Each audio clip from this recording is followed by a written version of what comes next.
continue to bombard open cities in the Republican rear guard. The most beautiful towns in Spain are being reduced to ruins. Thousands of women and children are the victims of these barbarous raids. Here are Tarragona and Falset, after Franco's aviation has passed overhead.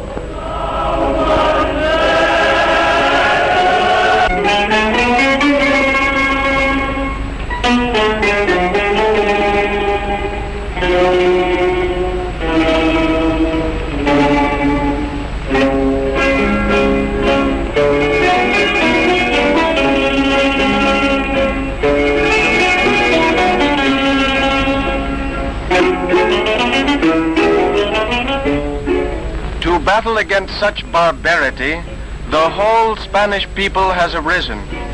Women take over the places left vacant by mobilized peasants, and thanks to their efforts, the entire harvest has been reaped.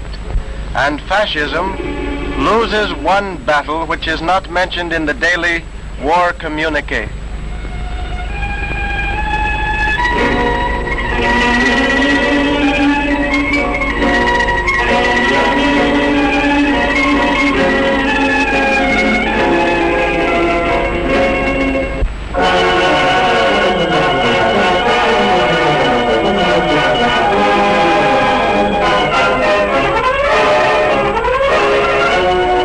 The Spanish Republic, cowardly attacked by the very ones who had sworn to defend and to serve her, found it necessary to improvise an army. The task was no easy one, but the Spanish people were sufficiently resourceful to make a success of it. I belong to the Italian Regular Army. On April 14th, I sailed for Spain. When I arrived at Seville, I discovered that the newspapers had fooled me. Nobody came to welcome us, and the civil population watched us with hostility. It didn't take me long to understand my position as a sold man, and I began to think of getting away. In Franco territory, they always lied to us, telling us we never lost anything, when I myself saw our planes shut down. For this I deserted to Republican territory, where I admire the strength and organization of the Republican Army. Today the Republican government has at its disposition a powerful army which daily gives proof of its efficiency. Military classes, recently called to the colors, pledge their allegiance to the Republican flag, for which they are prepared to battle to victory.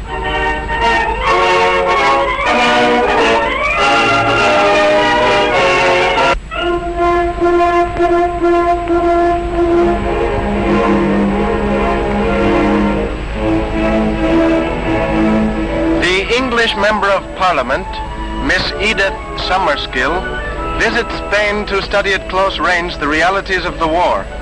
In Barcelona, she inspects various bombarded areas and bomb refuges under construction, and also an institute for the care of the aged, where she is enabled to verify for herself the loving treatment accorded by the Republic.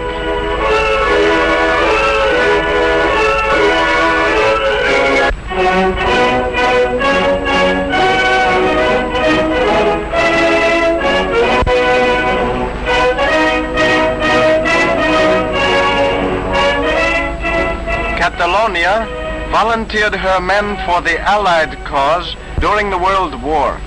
Catalan World War veterans celebrate the memorable 14th of July, a day which has become symbolic for all Spaniards.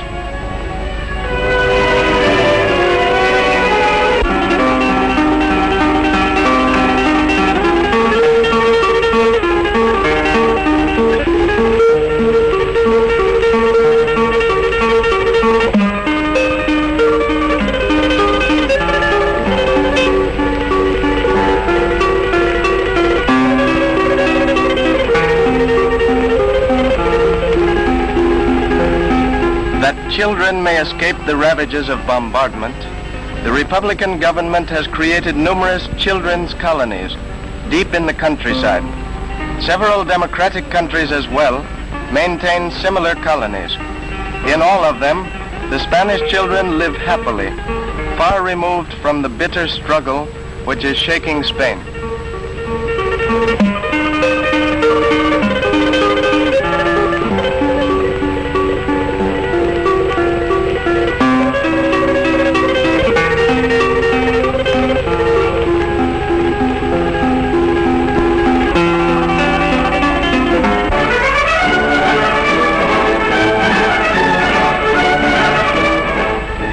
On the second anniversary of the War for Independence, the entire people renews its decision to fight to the finish. The Republican President, Senor Azaña, addresses to the nation a speech ratifying his faith in the ultimate victory. Says President Azaña, in spite of all that is being done to destroy her, Spain survives. In my opinion, and for more important ends, Spain is not divided into two zones separated by the firing line.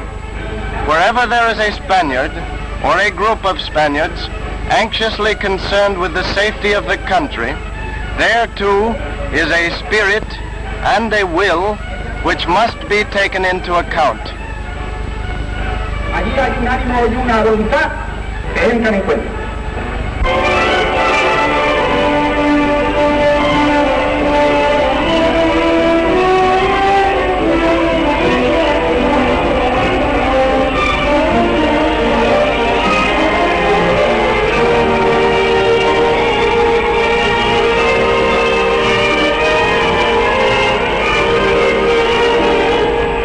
Difficult, agitated and painful is life in Spain under the curse of war. But the flowers of Spain lend a note of optimism to the panorama of battle. The gardens and streets of Republican cities, filled with flowers, speak of life and of hope. The flowers of Spain are symbolic of a people which loves liberty and is fully confident of its destiny.